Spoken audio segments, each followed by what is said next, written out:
Hello everyone and welcome to this week's video tutorial. This will be part number 106 from opening Tabia by Master Wenqing and Grandmaster Zhang. We'll be going over the central cannon with third pawn advancement versus black's sandwich charge defense. So without further ado, let us begin. Central cannon. Central cannon with third pawn advancement versus sandwich charge defense. Black goes for p3 plus h8 plus 9 because now the cannon could advance to here to prevent the horse from being developed as a proper horse. 3 plus 5 is the main variation they will be discussing this board, and red will counter with the 5-6 cannons.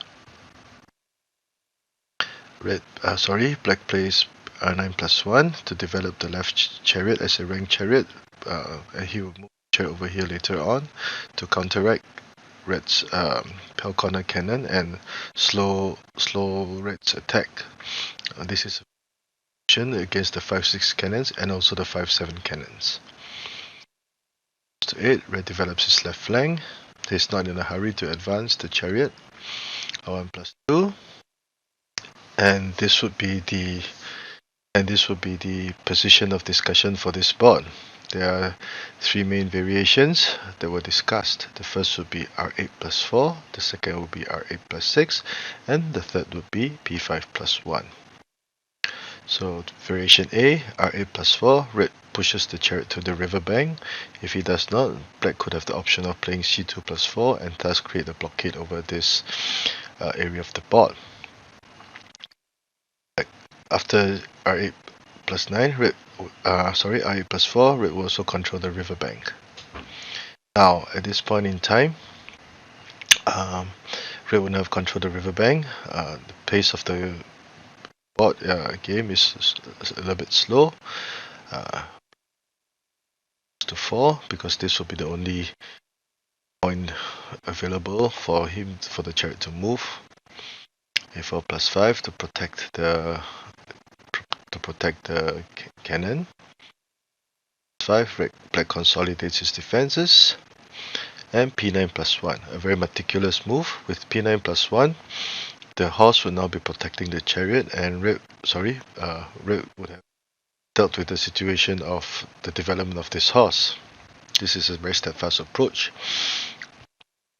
Now, at this point in time, there are two other options. The first would be to play R2 plus 8, whereby red will go advance the chariot to the third rank and be prepared to play R2 equals to 3 to attack the black horse over here. Usually, black would play P3 plus 1 to sacrifice the pawn. He cannot afford to play C2 minus 1, thinking that if red played this move, black could capture the cannon. And thus capture the chariot. Because red will still make the move, capturing, instead of moving the chariot away, red will simply capture the cannon. Red would now lose material. So for example, if black captured the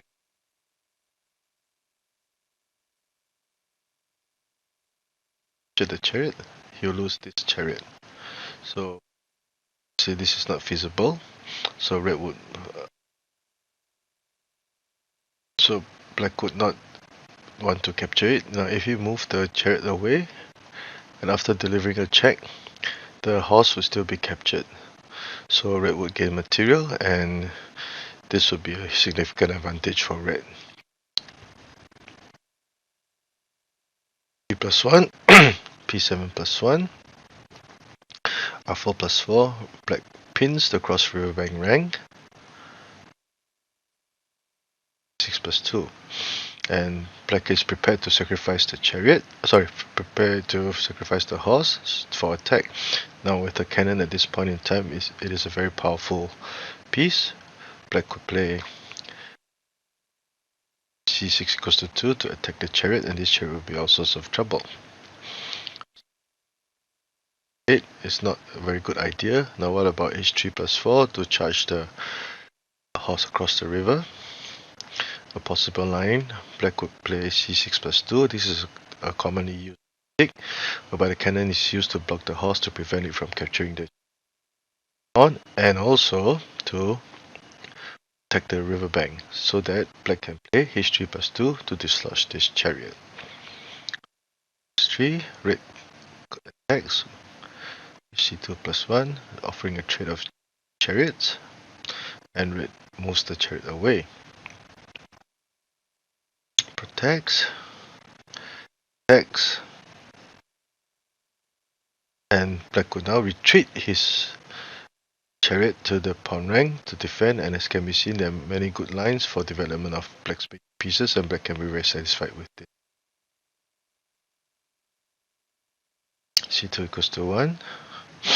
Black offers a trade of chariots, commonly used in similar situations like this, and without accept, he plays r8 equals to 5, moves the chariot to the riverbank, enticing red to play ch9+8. This is a very cleverly conceived trap.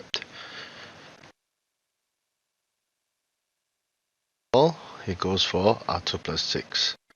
What would happen if red did indeed try to dislodge the chariot, threatening to capture the sacrificing the pawn, and thus preventing the chariot from protecting the horse? So red can only play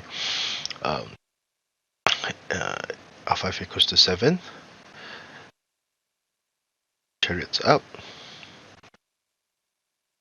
6, b7+1. Now black would play a very brilliant move with c1+3 to attack the chariot, placing black in a dilemma. If red retreated the horse, a possible move would be to move the cannon to the bottom corner and then advance the chariot for attack. Now, that's why red will play h8 minus 9, but in doing so, allow the cannon to capture the pawn and attack the chariot, thereby protecting his horse. Now black would be very far ahead by this time, so black would achieve his goals, and red would still be all sorts of trouble. 6, p7+1,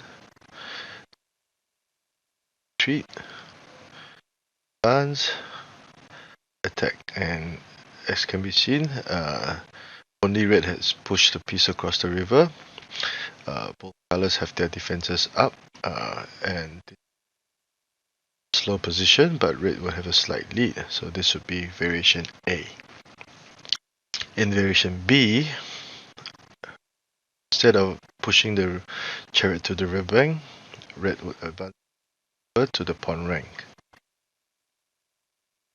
At this point in time, black would adapt to the situation on the board and link his chariots up in this manner, preparing to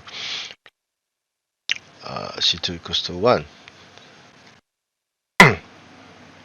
Now, if black continued with r9 equals to 4 out of habit, red could now push the cannon across the river since the chariot was already there, and red could continue with c5 equals to 6 and gain a significant positional advantage.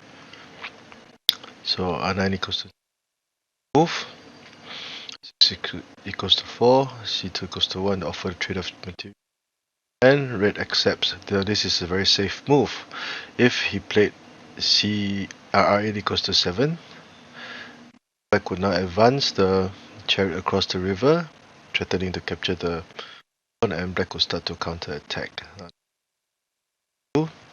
There's always c1 minus 1 for chariot. Black could also command this very important file, and I will be in trouble.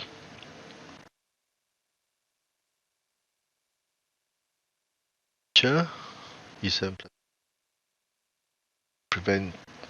a preventive measure.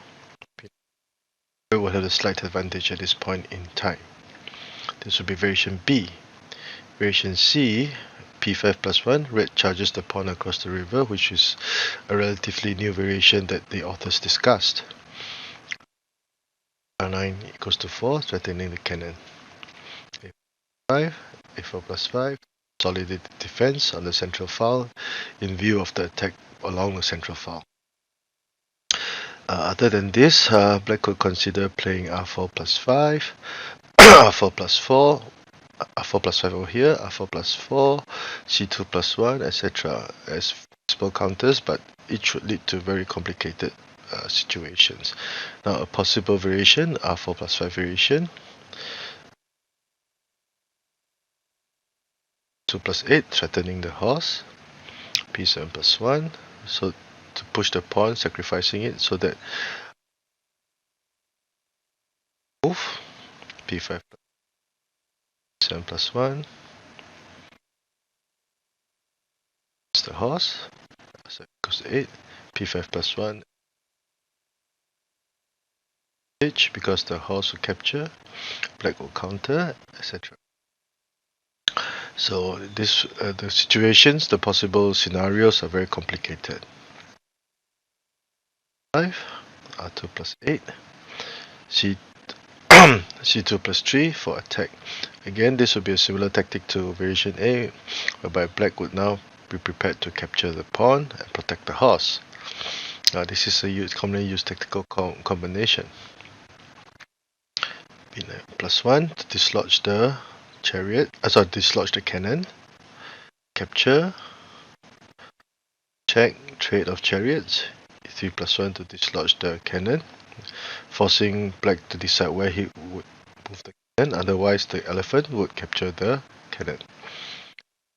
c7 equals to 1, as he was prepared to sacrifice the horse to fight for the initiative and concentrate his attack on this very weak flank of reds.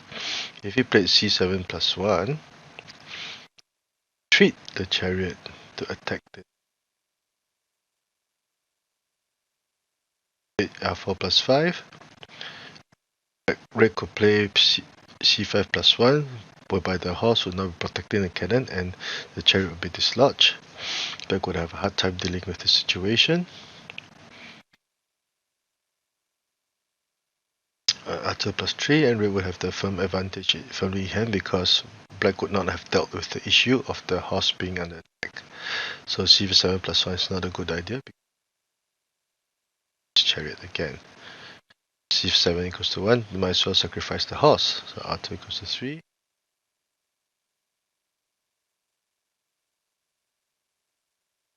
To allow captured, d5 plus. And at this point in time, black sacrificed his horse and was compensated with 3 more pawns. So 1, 2 versus 1. And black would still be able to put up a fight. So I hope short video. Be going over the board as black in future videos. Cut down on the production time. So if you like the work that I've been doing, please do subscribe to my channel and please tell me what you think of my videos. Thank you.